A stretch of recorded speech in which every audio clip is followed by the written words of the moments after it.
Chers amis, bonjour. Comme tous les mois, on s'intéresse à la climatologie, donc la moyenne des conditions météo qui règnent en France métropolitaine. On s'intéresse effectivement, en l'occurrence, à la métropole sur l'Hexagone. Donc, et là, c'est le mois d'avril. Le mois d'avril, c'est quoi? J'allais dire que c'est un petit peu ce que je vous avais déjà dit lors du mois de mars. C'est toujours un mois d'intersaison, c'est un mois printanier, mais l'hiver n'est pas encore tout à fait terminé, ça traîne parfois en longueur. Donc c'est un mois d'extrême de température. Aussi bien au sein d'une même journée qu'à l'échelle du mois d'avril, on peut avoir de très grandes variations thermiques, des amplitudes thermiques. Alors, c'est quand même un petit peu moins marqué qu'au mois de mars. Le mois de mars, c'est le mois de l'année où les amplitudes sont les plus extrêmes. On peut avoir, si on prend le record de froid et le record de chaleur, en mars, on peut avoir un écart en France métropolitaine de 60 degrés. C'est énorme, bien entendu.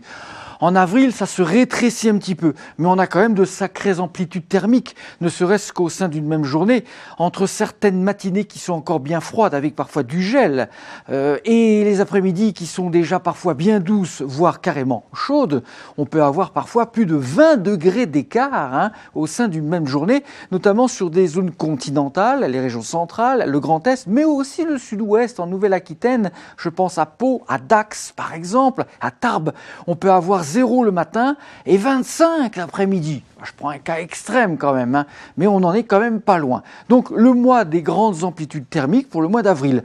Le mois aussi des changements de temps radicaux. On peut avoir encore en première décade des conditions météo quasi hivernales avec encore de la neige ou de la pluie froide, de la neige fondue en plaine jusqu'au 10 avril.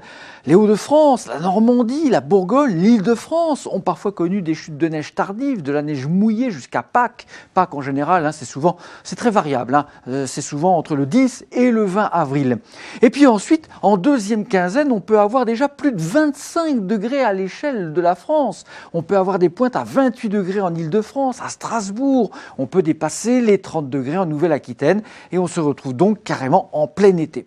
Donc vous voyez, les mois d'avril, c'est vraiment le passage de la fin de l'hiver au début de l'été, avec des précipitations généralement assez homogènes sur l'ensemble du territoire. Vraiment, tout le monde est un petit peu logé à la même enseigne. C'est souvent un beau mois, notamment depuis la décennie 2000, où les mois d'avril sont systématiquement quasiment plus chauds que les moyennes de saison, alors qu'avant, ils étaient souvent plus frais que les moyennes de saison. Donc on voit effectivement là la marque d'un changement climatique qui a réchauffé considérablement les mois d'avril depuis la décennie 2000. À bientôt et profitez-en si vous le pouvez. Merci. Suivez toute l'info météo sur mobile, TV et Internet. Retrouvez-nous également sur Snapchat, Twitter, Facebook et Instagram.